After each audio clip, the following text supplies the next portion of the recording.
سیرت حضرت ابوبکر صدیق رضی اللہ تعالی عنہ، قسط نمبر 4۔ حضرت ام الخیر رضی اللہ تعالی عنہ۔ حضرت سیدنا ابوبکر صدیق رضی اللہ عنہ کی والدہ ماجدہ کا حضرت سلمہ رضی اللہ عنہ بنت سہر ہے، جو ام الخیر کے لقب سے مشہور ہوئی۔ آپ رضی اللہ عنہ آغاز اسلام میں ہی دار ارقم میں حضور نبی کریم صلی اللہ علیہ وآلہ وسلم کے ہاتھوں دائر اسلام میں داخل ہوئیں۔ حضرت ام الخیر رضی اللہ عنہ کے اسلام لانے کے بارے میں روایت موجود ہے کہ ایک دن صحابہ کرام رضی اللہ تعالی عنہم اجمعین کی ایک جماعت حضور نبی کریم صلی اللہ علیہ وآلہ وسلم کے ہمراہ موجود تھی، اور اس وقت اسلام لانے والے صحابہ کرام رضوان اللہ علیہم اجمعین کی تعداد 39 تھی۔ حضرت سیدنا ابوبکر صدیق رضی اللہ عنہ اس دوران حضور نبی کریم صلی اللہ علیہ وآلہ وسلم سے اصرار کر رہے تھے کہ ہمیں کھل کر تبلیغ کرنی چاہیے۔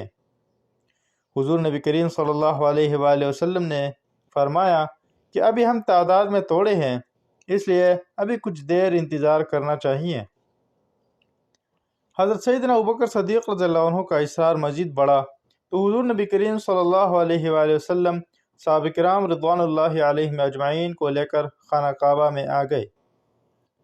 حضور نبی کریم صلی اللہ علیہ وآلہ وسلم صحابہ کرام رضوان اللہ علیہم اجمعین کے جماعت کو لے کر تشریف فرما ہو گئے، اور حضرت سیدنا ابوبکر صدیق رضی اللہ عنہ نے حضور نبی کریم صلی اللہ علیہ وآلہ وسلم کے حکم سے خطبہ دینا شروع کیا۔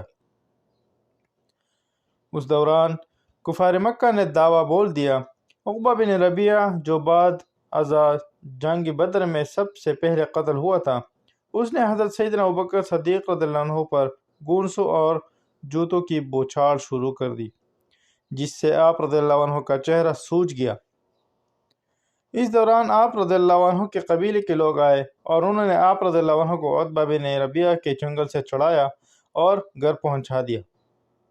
حضرت سیدنا ابوبکر صدیق رضی اللہ عنہ کی والدہ ماجدہ حضرت ام الخیر، یا جو کہ اس وقت مسلمان نہ ہوئی تھی، انہوں نے آپ رضی اللہ عنہ کو کچھ کھلانے پلانے کا ارادہ کیا، تو آپ رضی اللہ عنہ نے قسم کھائی کہ جب تک میں محمد صلی اللہ علیہ وآلہ وسلم کو نہ دیکھ لوں کہ اس وقت تک نہ کچھ کھاؤں گا۔ پھر آپ رضی اللہ عنہ نے والدہ ماجدہ سے حضور نبی کریم صلی اللہ علیہ وآلہ وسلم کا حال دریافت کیا، تو انہوں نے کہا کہ مجھے ان کے بارے میں کچھ معلوم نہیں۔ آپ رضی اللہ عنہ نے والدہ ماجدہ سے فرمایا کہ وہ جائے اور ام جمیل رضی اللہ عنہ سے حضور نبی کریم صلی اللہ علیہ وآلہ وسلم کے بارے میں دریافت کریں۔ حضرت ام الخیر رضی اللہ عنہ اسی وقت حضرت ام جمیل رضی اللہ عنہ کے گھر گئی، تو انہوں نے بتایا کہ مجھے بھی حضور نبی کریم صلی اللہ علیہ وآلہ وسلم کے بارے میں فی الحال کچھ معلوم نہیں کہ ان کی طبیعت کیسی ہے۔ پھر حضرت ام جمیل رضی اللہ عنہ حضرت ام الخیر رضی اللہ عنہ کے ساتھ ان کے گھر تشریف لائے اور حضرت سیدنا ابوبکر صدیق رضی اللہ عنہ کی خیریت دریافت کی۔ حضرت سیدنا ابوبکر صدیق رضی اللہ عنہ نے حضرت ام جمیل رضی اللہ عنہ سے حضور نبی کریم صلی اللہ علیہ وآلہ وسلم کے بارے میں دریافت کیا، پھر اپنی والدہ اور حضرت ام جمیل رضی اللہ عنہما کے ہمراہ دار ارقم تشریف لے گئے، جہاں حضور نبی کریم صلی اللہ علیہ وآلہ وسلم موجود تھی۔ حضرت سیدنا ابوبکر صدیق رضی اللہ عنہ نے جب حضور نبی کریم صلی اللہ علیہ وآلہ وسلم کو دیکھا تو بوسہ دیا۔ حضور نبی کریم صلی اللہ علیہ وآلہ وسلم نے بھی جب اپنے اس جانثار صحابی کی حالت دیکھی تو ان پر رقت طاری ہو گئی۔ حضرت سیدنا ابوبکر صدیق رضی اللہ عنہ نے حضور نبی کریم صلی اللہ علیہ وآلہ وسلم کو اپنی والدہ ماجدہ کے بارے میں بتایا، اور حضور نبی کریم صلی اللہ علیہ وآلہ وسلم سے درخواست کی کہ وہ ان کے مسلمان ہونے کی دعا فرمائیں۔